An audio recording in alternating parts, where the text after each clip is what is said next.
doit être ramassé, qui vient régulièrement. Il était Calfa. Je ne sais pas si vous a déjà serré la main, mais il a sa main comme ça en fait. C'est l'emplacement du fer. Ouais. La fin du tout, c'est utilisé comme ça, hein. Je suis sorti petit. On va tout comme ça. Et tout là. Et tu fais couvrir. D'accord. Tu vois, tu mets dans ton joint, tu fais couvrir ton noix comme ça. Et puis tu tapes et t'en poses ton marché. Et il faut le tenir d'équerre au bord.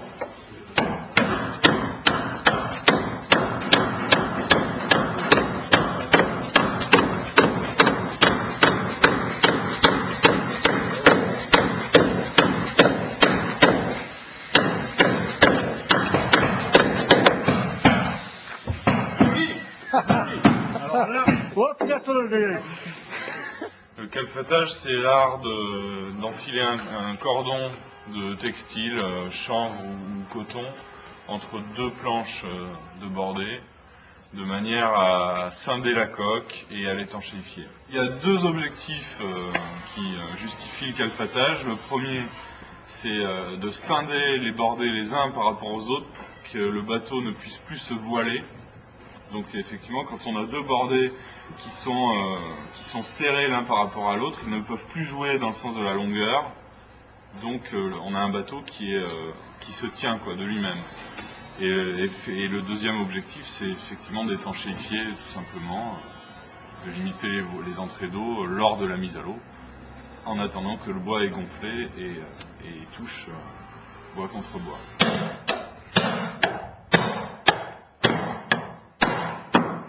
Il y a deux matériaux pour calfater, il y a le coton et le chanvre qui se présentent. Le coton, c'est une filasse comme ça, qu'on peut dédoubler en 2, en 3, en 4, ou même qu'on peut multiplier, enfin on peut l'épaissir en la doublant, quoi. Et pour le chanvre, alors la matière première c'est de l'étoupe, c'est-à-dire de la filasse qui est goudronnée, avec laquelle on peut calfater selon certaines techniques. Et sinon, on a plus simple de la filasse, mais qui est déjà tressée. Donc là, je vais ouvrir un joint, donc la première étape.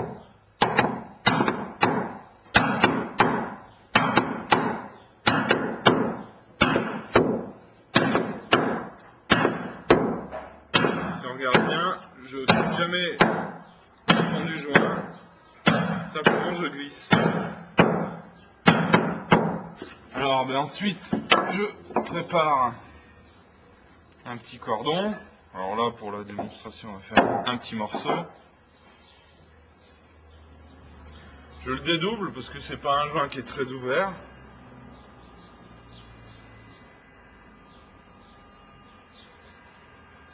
Je prépare mon cordon, donc je l'ai dédoublé. Là, je lui redonne une tête à peu près sympathique en le retournant un petit peu.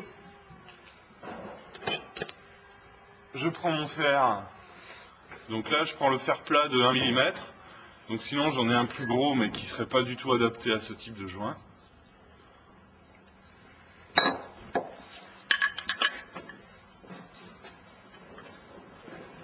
Alors je pointe pour le départ, et ensuite il faut que je tourne pour serrer en fait mon cordon.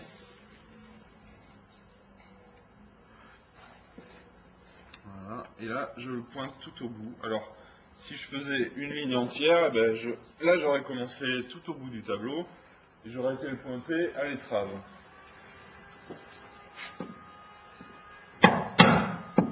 Hop.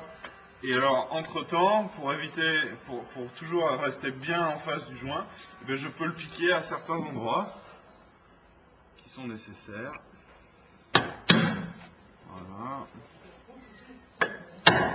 Voilà. Une fois qu'il est piqué, j'ai plus qu'à envoyer à la chaîne. Et ensuite, quand on enfonce le cordon, il ne faut pas l'enfoncer trop loin, il faut l'enfoncer au premier tiers du bordé. Sinon, on éclate le bordé à l'intérieur de la coque.